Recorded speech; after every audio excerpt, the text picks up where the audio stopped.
responsibilidad ng isang arkitekto? Alam natin na may responsibilidad siya sa kanyang kapwa at kliyente. Ngunit, alam ba natin kung may responsibilidad siya sa kanyang manufacturers, dealers at agents? Dadalhin namin kayo sa isang sentro ng investigasyon upang malaman kung mahalaga ba ang responsibilidad ng isang arkitekto sa kanyang manufacturers, dealers at agents. Ito ang ACIDO, Architecture Code Investigative Documentary.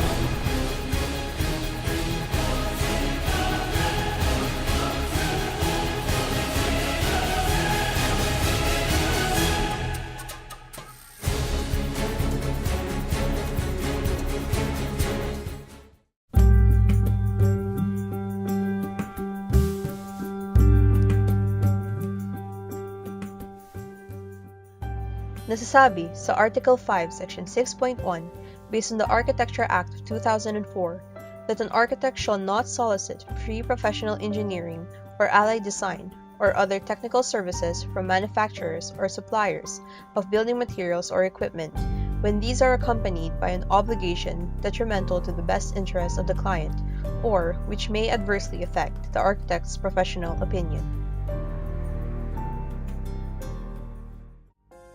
Pakikilala namin sa inyo ang businessman na nangangalang, si Carl Fontanilla.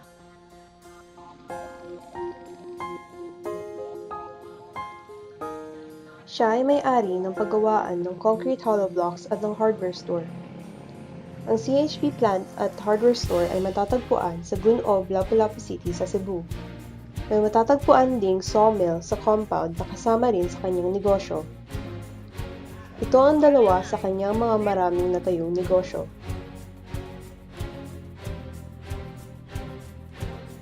Nabuo ang Ray Carl Enterprises sa hangaring makamit ang matagumpay na karir bilang businessman at mapatupad ang serbisyong kaya niyang ialay sa kanyang mga kapwa.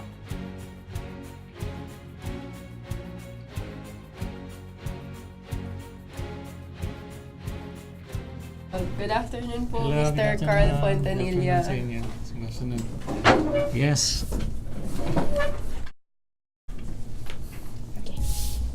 So, ito pong paggawaan ninyo ng CHB. Ano po ang masasabi ninyo tungkol dito? Kailan po ito nagsimula? Yung CHB operation namin pang manufacturing nag-start last year, January 2015. Kasama ng hardware na yan umpisahan namin. So, puproduce kami ng mga 4 inches tsaka 6 inches na concrete hollow blocks. Yan. So, what other services po ang in-offer nyo in line with your work?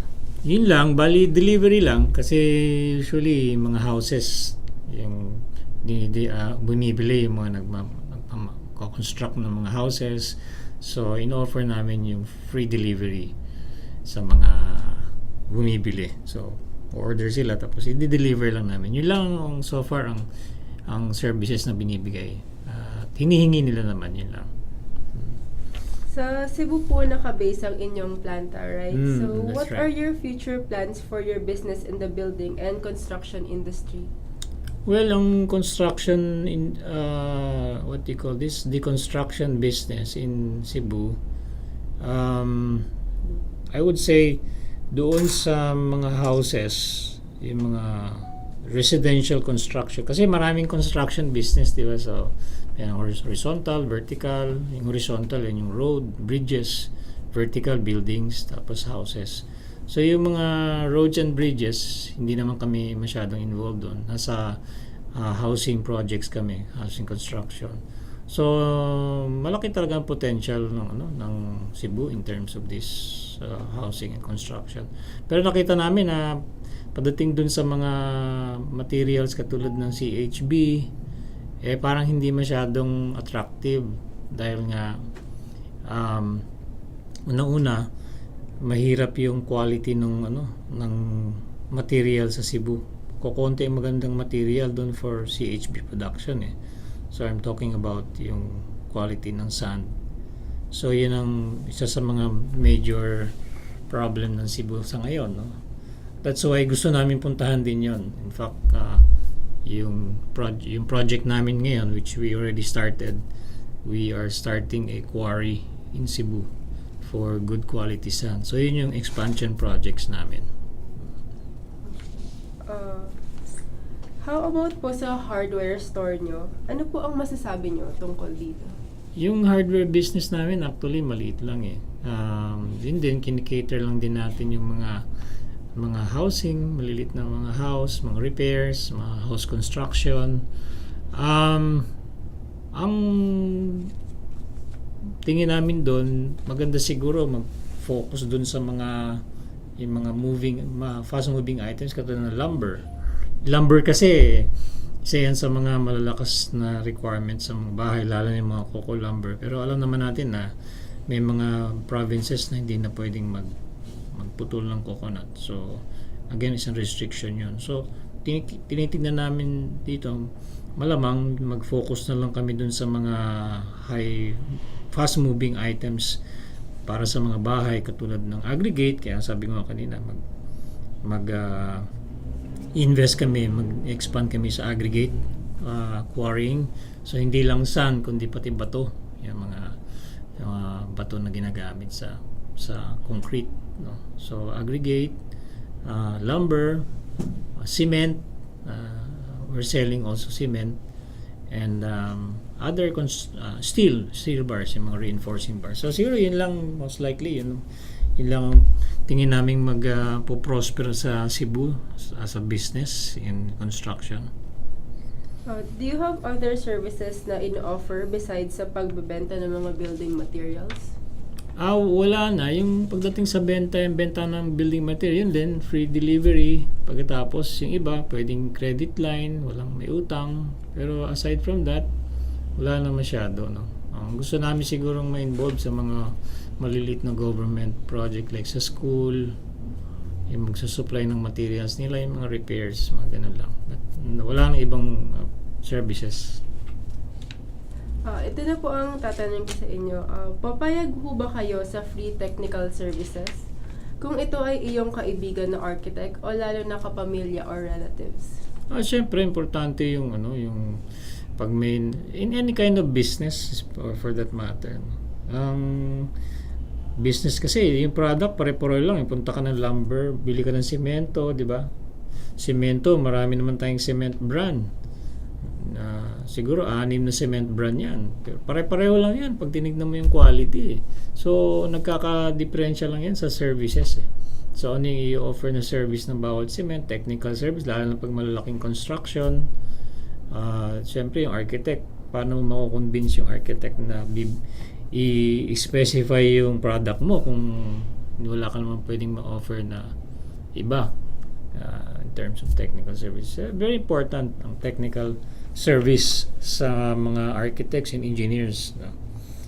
Especially considering yung market competition, no? Marami namang ibang brand, marami ibang klase ng construction materials. So again, very important yung technical service. And ako, as a businessman, we're open to that. In fact, pati yung mga lumalapit sa amin, mga hindi naman, minsan konti lang yung architect. Usually, lumalapit sa amin mga mason, ay mga foreman, yung mga engineer na nagko-construct. So, tumitingin din sila. Sabihin nila, ano bang mas matibay na simento? So, sasabihin namin, ito mura, pero hindi masyado matibay. Pero ito, mahal ng konti, matibay ito dahil alam namin ganito. Yung mga ganong klase, di ba? Part of service yan. So, tingin niyo po ba, bilang kapwa partner ng mga arkitekto sa field of the building and construction industry, nararapat po bang magkaroon ng tamang pagkakaintindihan at respeto sa trabaho, lalo na kapag ang pinag-uusapan ay ang puhunan ng bawat isa sa kanilang professional work? Bakit? I think yung respeto is more than just how do you call it? More than just a desire, but it really should be a requirement. It should be like a rule that bawat what do you call this? Parang stakeholder, or probably we call it player, no? From architect to engineers to contractor to we should all cooperate, we should all support, we should all respect one another, because at the end of the day, it's the client, right, that has to benefit from all of this. So in other words, if ano ba naman ang bakit ba ang arkitekto nagdi-design ng isang building or bahay, hindi ba para sa kliyente din yun? So pag ang kliyente ang masaya, happy siya, at saka unang-una safe siya, siyempre tatayo ko ng bahay, kailangan matibay, di ba? So importante, hindi mangyayari yung kliyente ay magiging masaya at magiging safe yung kanyang bahay o pino-construct o dinidesign kung hindi magrerespetuhan yung bawat stakeholder or player ng industry. Sa ating last segment po na tinatawag na Quick Fire, we'll be asking you some questions and you'll be answering it as fast as possible. Okay. Whatever comes first to your mind. Ready na po ba kayo? Okay, shoot! Okay. Describe in one word, contractors, Realists, architects, designer, engineers. builder, Okay. Concrete or wood? wood, Locsin or Manyosa? Luxin, Architect or engineer? engineers, Conservation or innovation? innovation, Yes or no? Free services for charity? yes, Torre de Manila? no, Heritage conservation? oh yes, Okay. Yun lang po. Thank you very much po for having the time to talk to us. Any last words for our fellow architects? well, the architect has a very I think the architect is very important in a growing economy like us, developing countries, the Philippines, dahil we have so many opportunities for creativity, so much opportunities for talent, and let's give it here in the Philippines, no, rather than our better probably are, they say there are better architects, they want to work abroad or give their talents elsewhere, but this is the place, the Philippines is the place where you can give the best of who you are as an architect. That's all. Thank you, and thank you also. Thank you po. Okay. Sige. Thanks.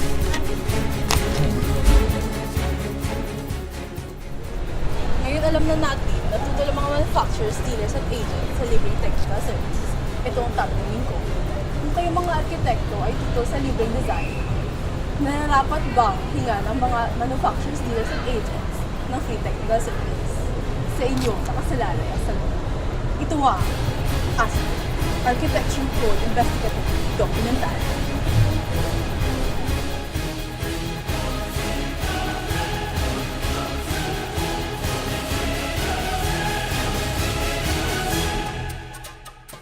Yes, Ano yung camera woman mo yung camera? I mean, Choose one. Ay, Choose one. Pangit eh. Petra o Pipita? Ikaw lang yata. Kung may matatapos lang, baka ako Okay na? lang. Joke lang. Alam natin. Ulit. Sa part. Las Abilgas.